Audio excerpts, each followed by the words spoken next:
गुरुर्ब्रह्मा गुरुर्विष्णु गुरुरेव महेश्वर, गुरु साक्षात् परम ब्रह्म तस्मै श्री गुरुवे नमः। अखंड मंडलाकारं व्याप्तं येन चराचरं तत्पदं दर्शितं येन तस्मै श्री गुरुवे नमः। अज्ञानान्तिमिरान्धस्य ज्ञानाञ्जनशलाकया चक्षुरुन्मीलितं येन तस्मै श्री गुरुवे नमः। सभी के हृदय में विराजमान उस सत्ता को मेरा शत शत वंदन प्रणाम नमन। आइए कथा में प्रवेश करते हैं कि प्रभु ने मन को वश में बात करने की कही और अब मन को वश में करने के उपाय बता रहे हैं। वो कहते हैं असंयतात्मा योगो दुष्प्राप्ते इति मे मति वश्यात्मना तु यतता शक्यो अवाप्तुम उपायता। कहते हैं कि जिसका मन वश में नहीं है वो क्या करे, वो और ऐसे पुरुष द्वारा योग नहीं हो सकता। सबसे पहले मन काबू करना पड़ेगा। अगर योग में जाना है तो मन की काबू होना, मन का निश्चल होना, मन का स्थिर होना आवश्यक है। सबसे पहले उन्होंने कहा कि ऐसे पुरुष के द्वारा दुष्प्राप्य है। क्या? योग। ऐसे पुरुष द्वारा योग दुष्प्राप्य है और वश में किए हुए मन वाले प्रयत्नशील द्वारा साधन से उसका प्राप्त होना सहज है, ऐसा प्रभु कहते हैं कि उनका मत है। अर्थात मन को प्रयत्नशील होकर साधा जा सकता है। ठोक के कहा है, जिसका मन स्थिर नहीं है उसको योग उसके लिए है नहीं, योग हो नहीं सकता। लेकिन मन को स्थिर करना संभव है, ऐसा प्रभु कह रहे हैं। क्योंकि अर्जुन ये कहता है मनो दुर्निग्रह चलम, कि मन को तो काबू करना बहुत मुश्किल है, बिल्कुल हवा के जैसे। तो प्रभु कहते हैं नहीं, मन जो वश में किए हुए मन वाले प्रयत्नशील वाले मनुष्य के द्वारा ऐसा करना संभव है। अर्थात रोजाना अभ्यास करने से, वैराग्य करने से, कुछ छोड़ने से, विषयों की ओर न जाने से मन को काबू करना संभव है। समय लगेगा, लेकिन ऐसा नहीं है कि मन समत्व में नहीं आएगा, आ जाएगा, मुश्किल से आएगा। अभ्यासेन तु कौन्तेय वैराग्येण च गृह्यते। अभ्यास और वैराग्य दोनों का साथ साथ होना आवश्यक है, तभी मन को काबू किया जा सकता है। तो प्रभु कहते हैं कि अर्जुन कहता है इसके ऊपर, अयाति श्रद्धयोपेतो योगा चलति मानस। फूटा तो नहीं? अयति श्रद्धयोपेतो योगा चलति मानस अप्राप्य योग संसिद्धि कांगतिं कृष्ण गच्छति। और वो प्रश्न कर रहा है, बिल्कुल हमारे वाला सवाल है जो हम कर सकते हैं। अर्जुन ने भी वही किया, शायद हम लोगों के लिए अर्जुन ने किया होगा। अर्जुन कहता है कि हे कृष्ण, जिसकी योग में श्रद्धा तो है, मन से चाहता है, उसमें श्रद्धान्वित है, तो पर वो संयमी नहीं है। हो सकता है ना ऐसा, हम तो रोज ही श्रद्धा कर लेते हैं कि अब हम योग करेंगे, और दोपहर तक आते आते वो श्रद्धा बेचारी डगमगा जाती है और शाम तक आते आते वो कल में बदल जाती है, फिर हम शुरू हो जाते हैं।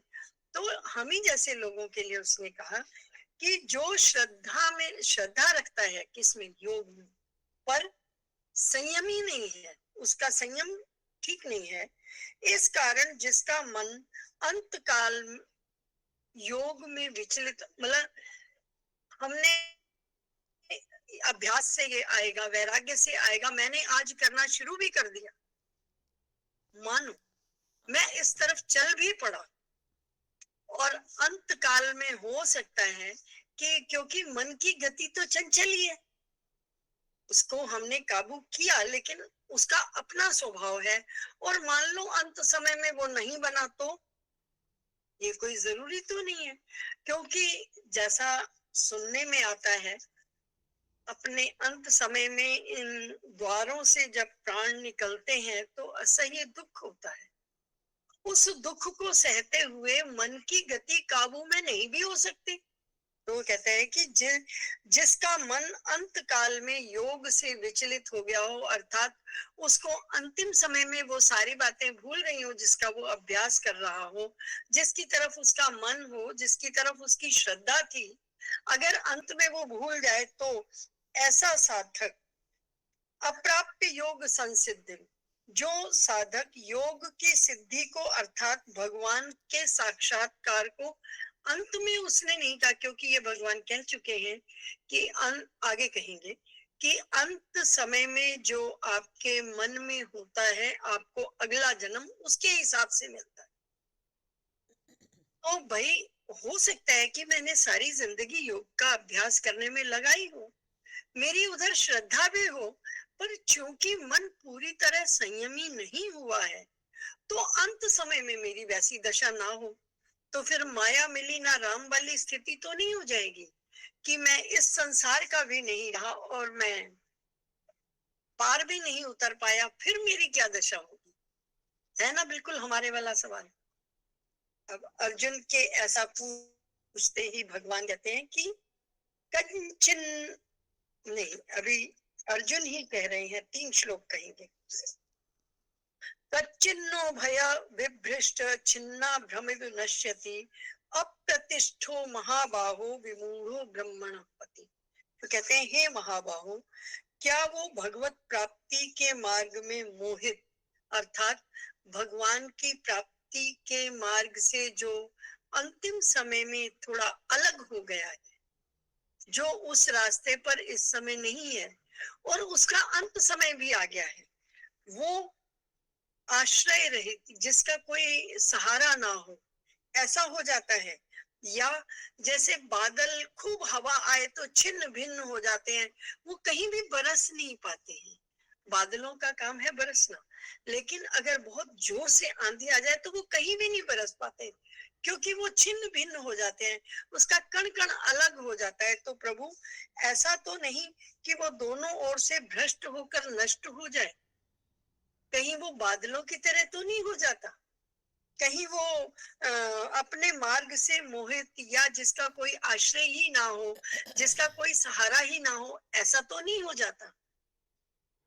अब वो अपनी शंका भी उसने जाहिर कर दी और उसका विश्वास भगवान में है।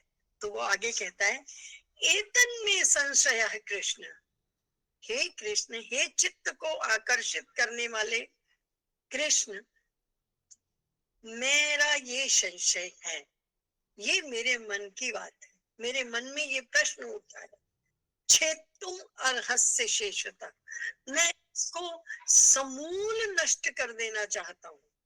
किसको? संशय को।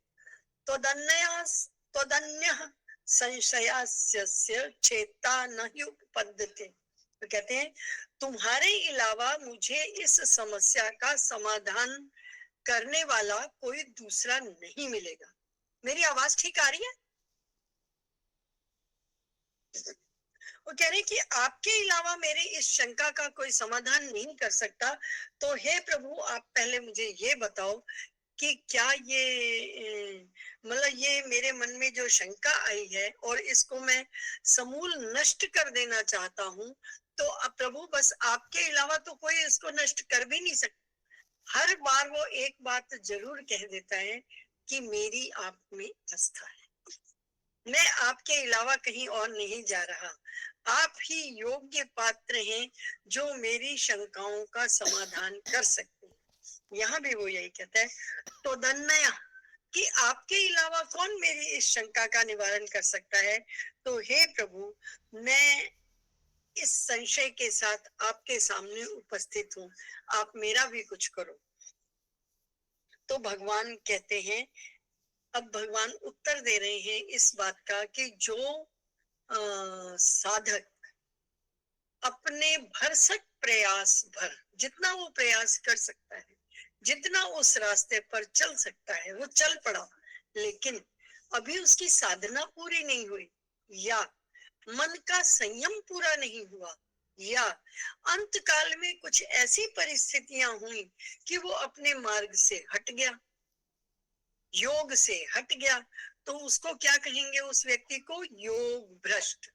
जो रास्ता भूल जाए उसको कहते हैं पथ भ्रष्ट। भ्रष्ट का अर्थ नेगेटिव सेंस में नहीं है।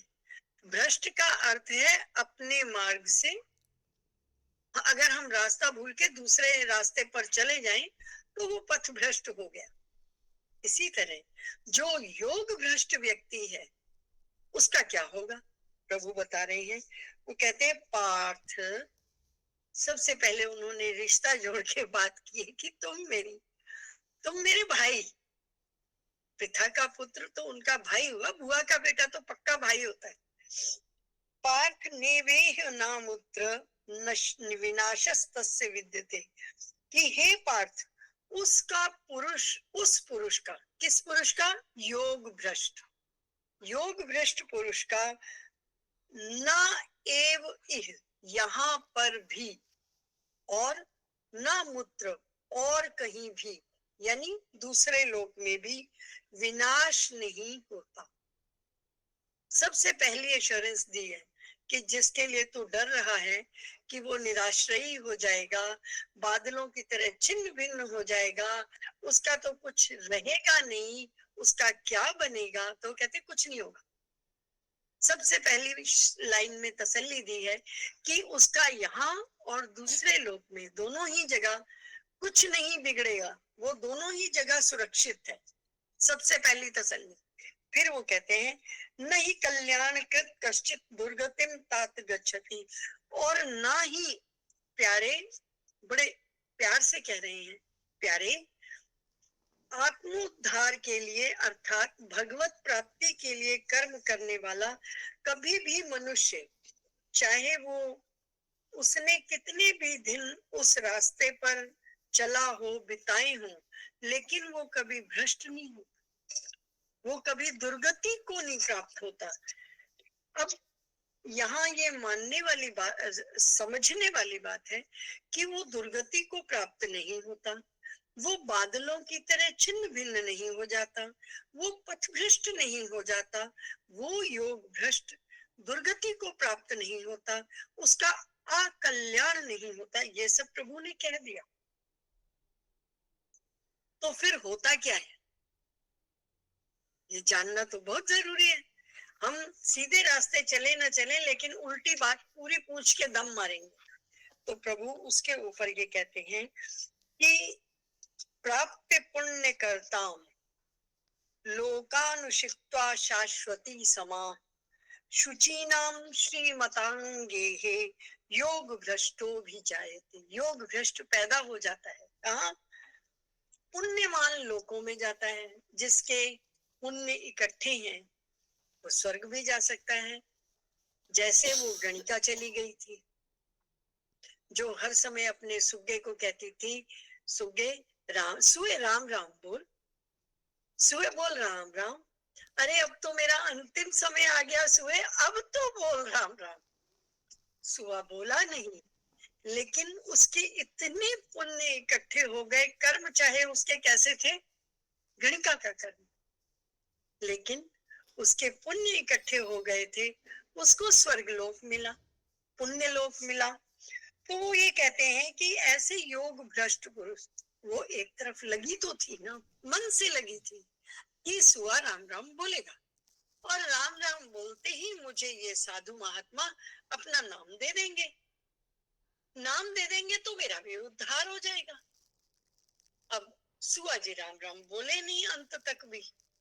अब वो कहती है सुए आज तो बोलने में मरने वाले हूँ, अब तो मुझे सांप ने भी काटी है, अब मैं बचूंगी नहीं, सुए राम राम बोल। किसी भी भावना से वो राम राम कहती रही, और अंत में उसको स्वर्ग मिला, उस मुनि से पहले मिला।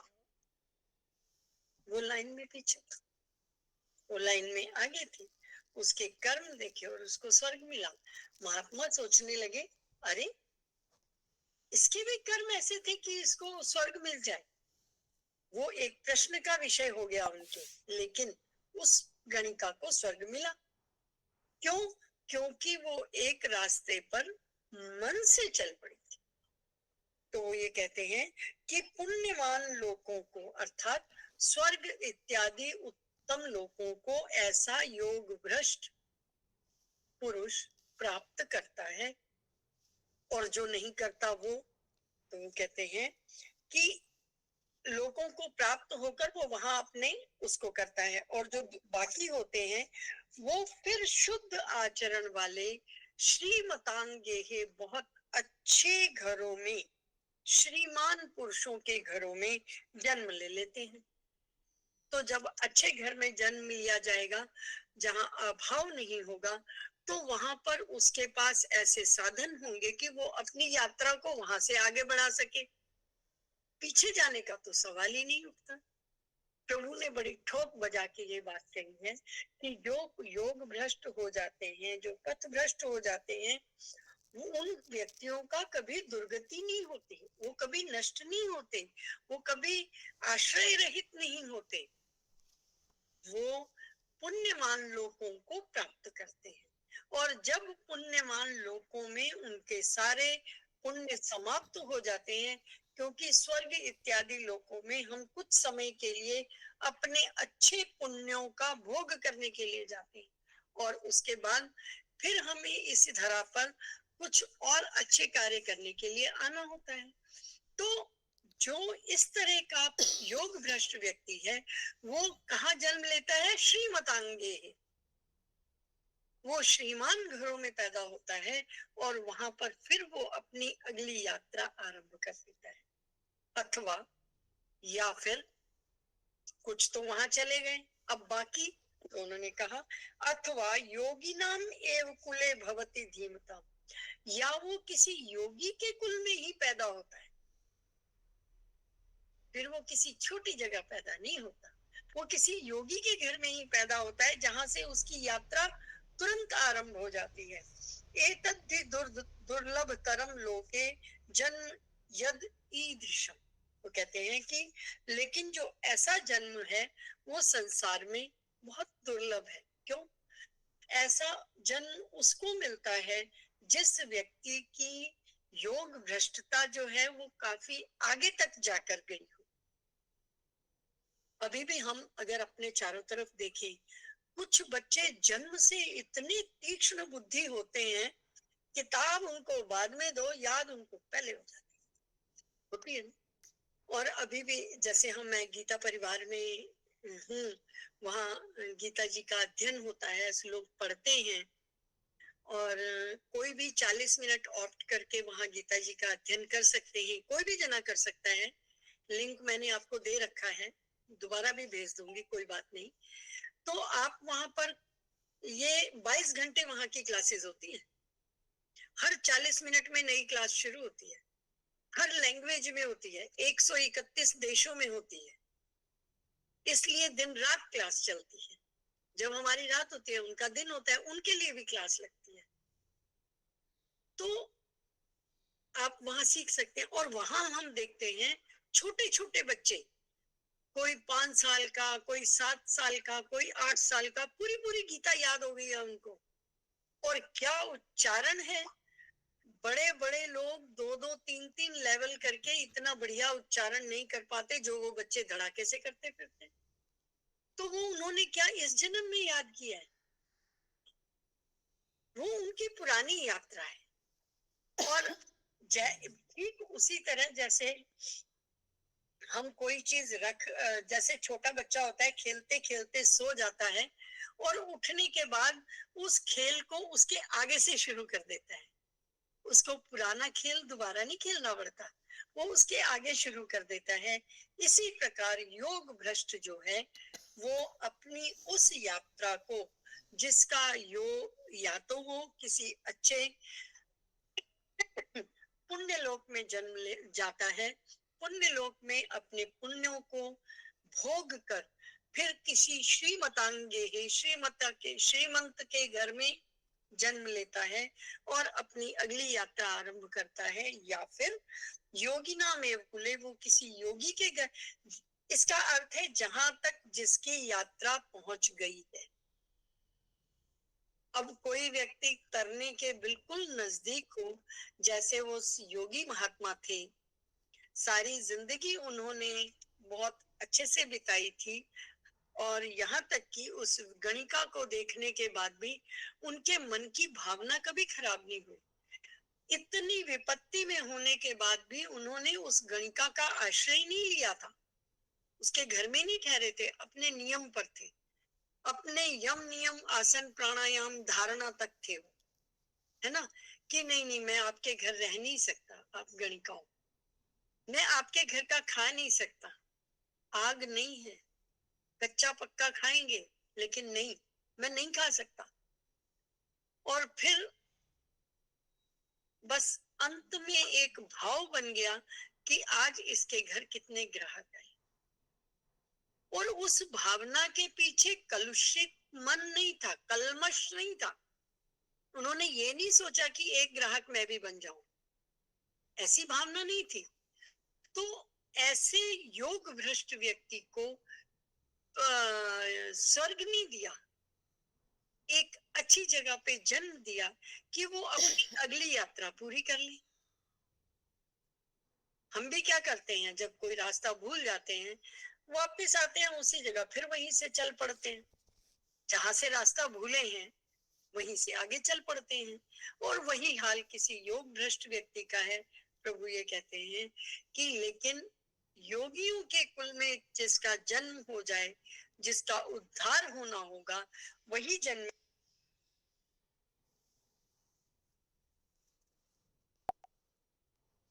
आपकी आवाज म्यूट हो गई कंचन जी अपने आप।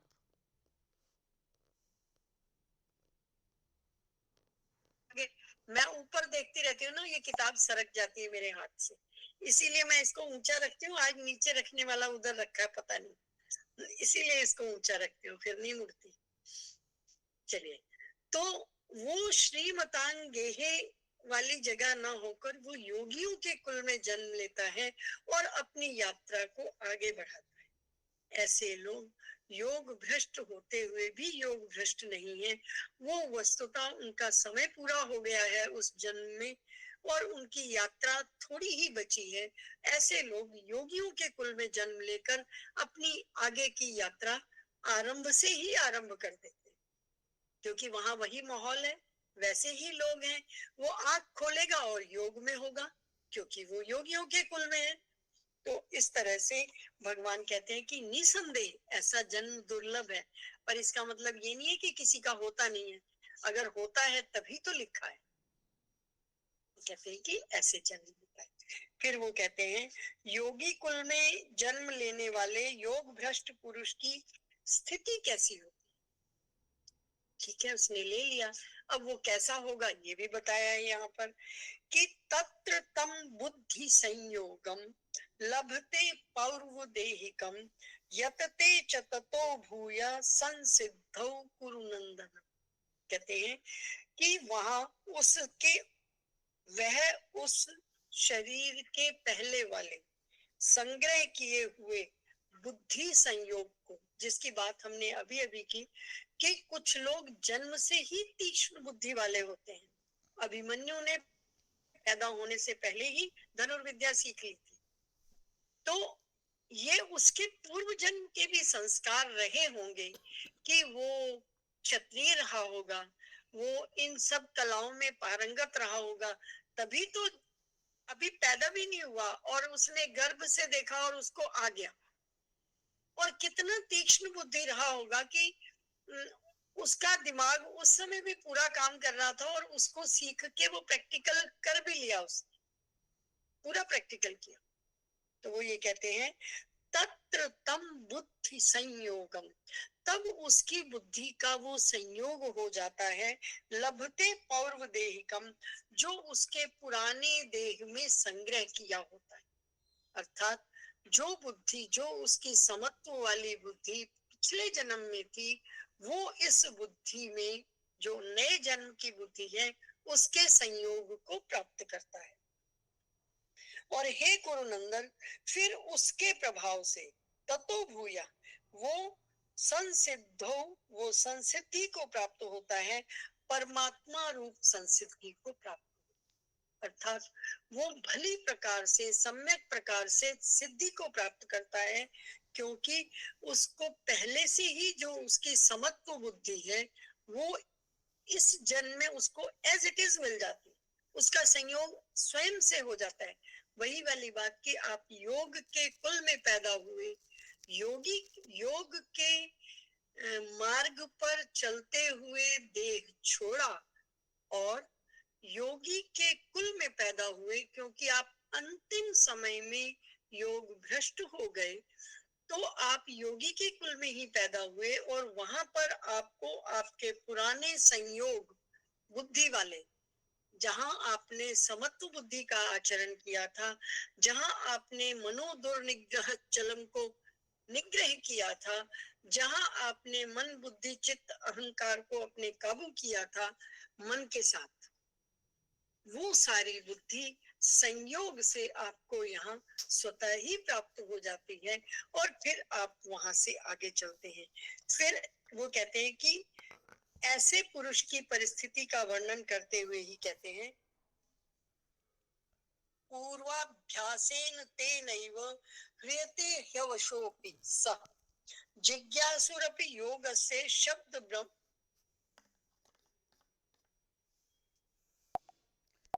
अगेन म्यूट हो गया कंचन जी, थोड़ा सा आगे कर लीजिए आप फोन से।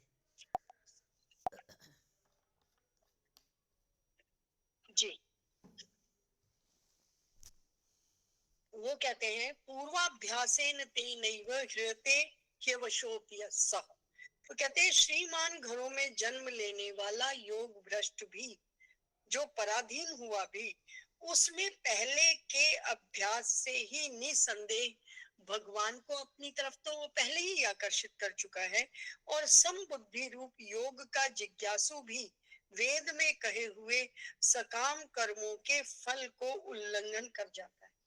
अंत में जो योग भ्रष्ट हुआ तो कुछ सकामता आई होगी, उस सकामता के फल को भी वो बड़े प्यार से नांग जाता है, फिर वो अच्छे तरह से उसी योग को प्राप्त कर जाता है जिस योग का अभ्यास वो पूर्व जन्म में कर रहा था। और यहाँ पर सम बुद्धि के योग की प्रशंसा है कि ऐसा व्यक्ति भी, कैसा व्यक्ति, जिसकी सकामता अंतिम समय में जागृत हो गई हो, लेकिन सारे जन उसने योग का अभ्यास किया हो, उस व्यक्ति का भी स्वतः ही वो प्रभु की ओर आकर्षित हो जाता है। उसके लिए उसको कोई सहारा नहीं चाहिए होता, वो स्वयं से ही उस तरफ लग जाता है। कई लोग बचपन से ही बड़े अच्छे से, वो आप देखो कि दूर कहाँ जाए, अगर हम वृंदावन वगैरह जाएं या अपने आसपास देखें तो छोटे छोटे बच्चे, कोई 8 साल का, कोई 9 साल का, कोई 5 साल का, भागवत जी कर रहे होते हैं। अरे भागवत जी सारा जिंदगी पढ़ो तो समझ ना आए, और वो छोटे छोटे बच्चे कथा कर रहे होते हैं।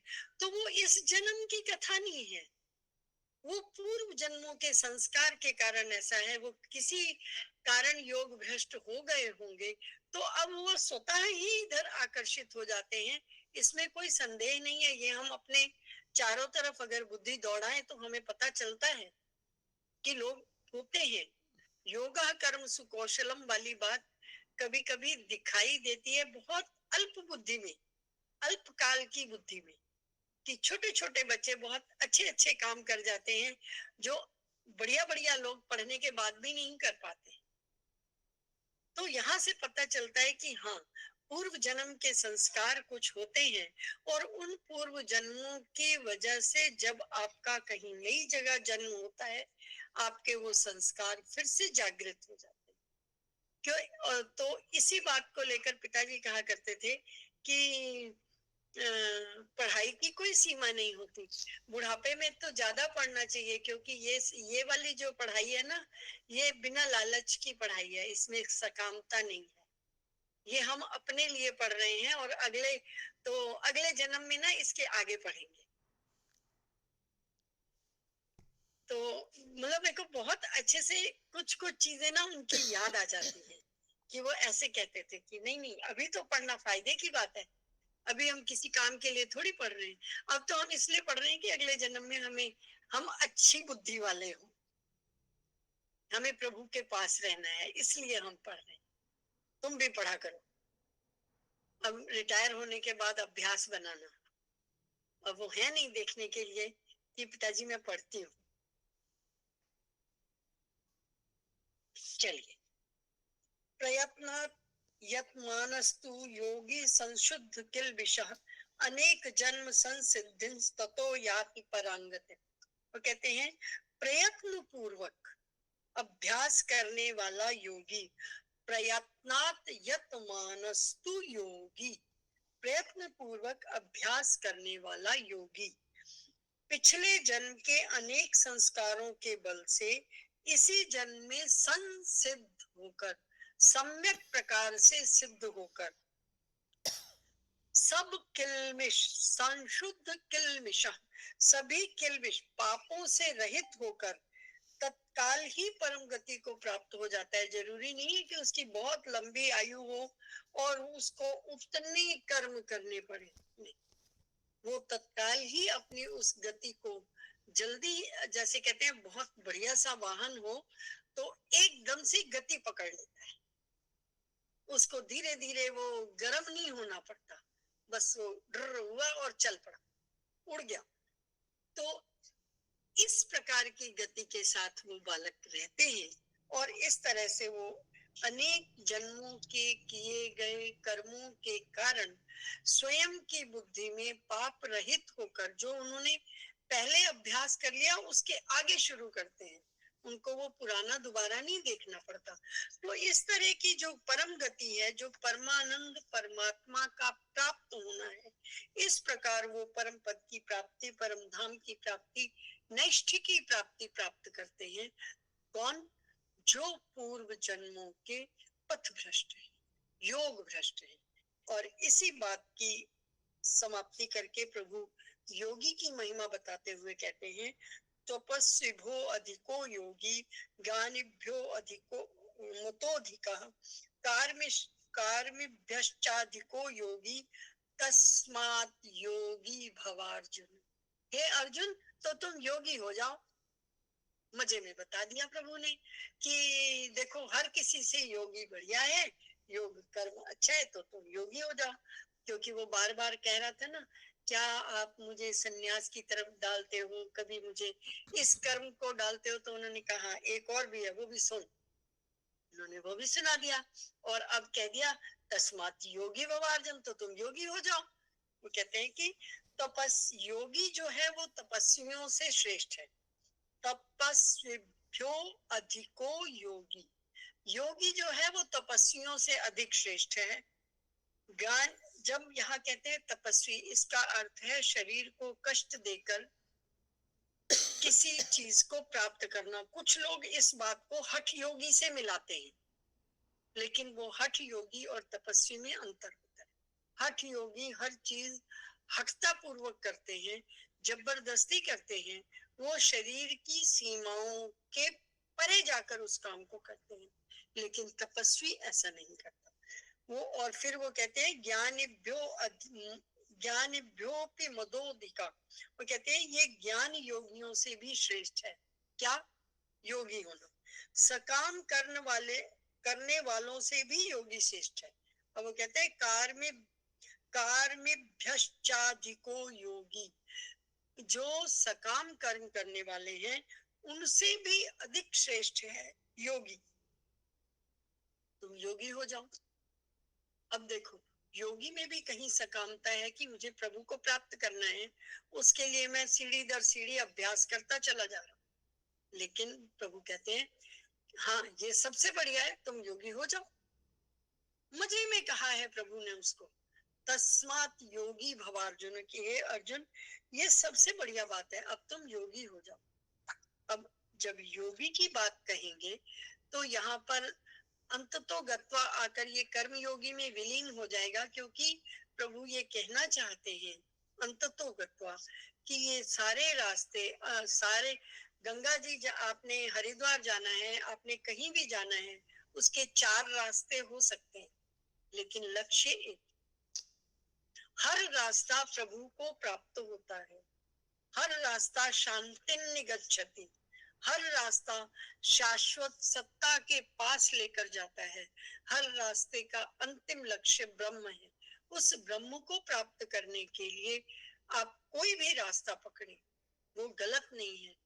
तुम योगी हो, तुम तपस्वी हो, तुम ज्ञानी हो, अर्थात ज्ञान मार्ग, कर्म मार्ग, भक्ति मार्ग, इन तीनों ही मार्गों से आप प्रभु को प्राप्त कर सकते हो।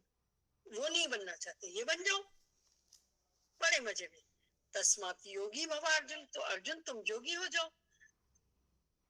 यहाँ पर प्रभु उसे बताना चाहते हैं कि रास्ता हम कोई भी पकड़े, लक्ष्य से हमारा जो संपर्क है दिल दिमाग का, वो छूटे नहीं। नंबर 2, निरंतर अभ्यास हो उस लक्ष्य तक पहुंचने का। फिर हमें ये पता हो कि इसके बारे में हमारे साधन क्या क्या है, हमें किस किस रास्ते से गुजरना है, और उस साधन के बारे में हमारी क्या क्या तैयारी होनी चाहिए, ये हमें पता होना चाहिए। और उस तैयारी के लिए निरंतर हम अग्रसर रहें। तो कोई भी रास्ता गलत नहीं है। किसी भी रास्ते को पकड़कर आप प्रभु के पास पहुंच सकते हो। कर्म योगी हो, ज्ञान योगी हो, भक्ति योगी हो, कोई भी हो, वो प्रभु के पास ही जाएगा। मंजिल आपकी कोई और नहीं है, प्रभु स्वयं। और उस रास्ते तक, उस मंजिल तक किसी भी रास्ते से पहुंचा जा सकता है। उसके लिए 2 चीजें चाहिए, अभ्यास और वैराग्य। कोई भी रास्ता हो, बिना वैराग्य किए, बिना कुछ ना कुछ छोड़े, अपनी तितिक्षाओं को छोड़े बिना, कल्मशाओं को छोड़े बिना, कषायों को छोड़े बिना आप किसी भी रास्ते पर नहीं चल सकते। और उस रास्ते पर चलने के लिए आपको निरंतरता तो चाहिए ही। ये नहीं है कि आज इसके लिए एक तनी कहाँ पढ़ा था मैंने, किसी जगह आया था कि जब हम शुरू शुरू में कोई जाप शुरू करते हैं, जप के ऊपर थी शायद बात, कोई कभी कभी हम जब कोई जप शुरू करते हैं, कोई नियम लेते हैं, 10-15 दिन ना वो ऐसे लगता है कि हम स्वामी जी, कोई स्वामी जी थे, वो कहते थे ऐसे लगता है थोड़े दिन के बाद कि हमारा जपा जप शुरू हो गया, कि हम सोते हैं तभी भी वही आता है, हम जागते हैं तभी भी वही आता है, हम नहाने जाते हैं तभी भी वही चल रहा होता है, रोटी बनाते हैं तभी भी वही चल रहा होता है। वास्तव में ऐसा होता है। थोड़े दिन के बाद वो स्थिति खत्म हो जाती है। इसका मतलब क्या है कि हम किसी रास्ते पर चले, और कैसे चले, जैसे किसी ने पानी में कंकड़ फेंका। जब हम पत्थर फेंकते हैं ना, वो छोटी छोटी तरंगे होती हैं, और वो खूब सारी दिखाई देती हैं, कि खूब एकदम लपक के पानी ऊपर भी उछलता है, और उसकी तरंगे बनती चली जाती हैं। वो आवर्त बनता ही चला जाता है। लेकिन आप थोड़ी देर अगर उसमें और कंकड़ नहीं डालोगे, तो आप ये देखोगे कि वो आवर्त बड़ा होता होता होता होता होता वो विलीन हो जाता, फिर आपका वो अभ्यास अभ्यास नहीं रहता।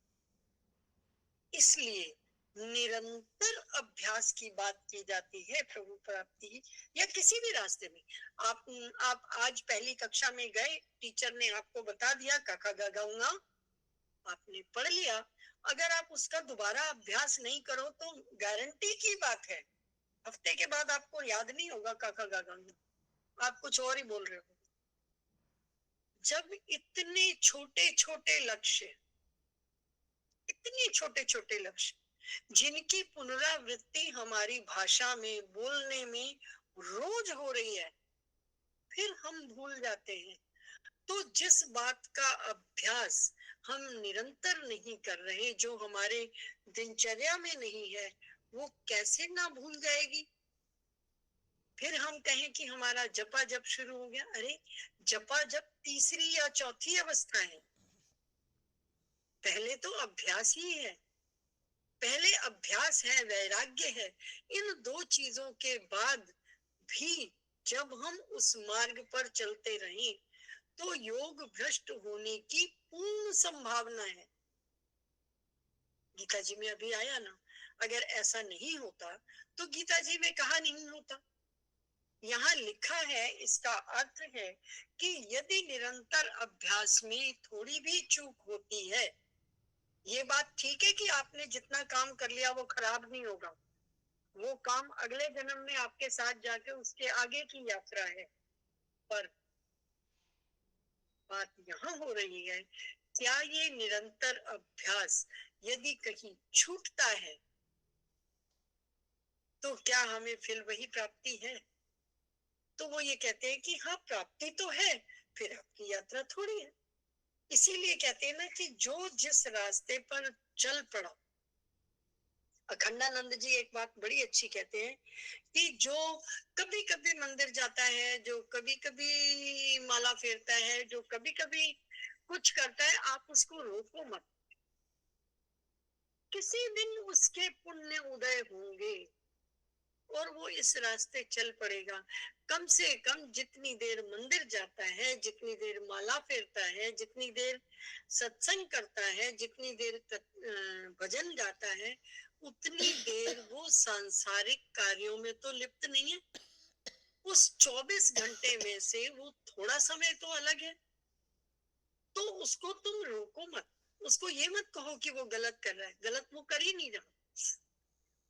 ऐसे ही किसी दिन पुण्य उदय हो जाएंगे। अगर हम बीज को यूं छितरा कर भी फेंक दें खेत में, सारे नहीं तो आधे तो उगेंगे।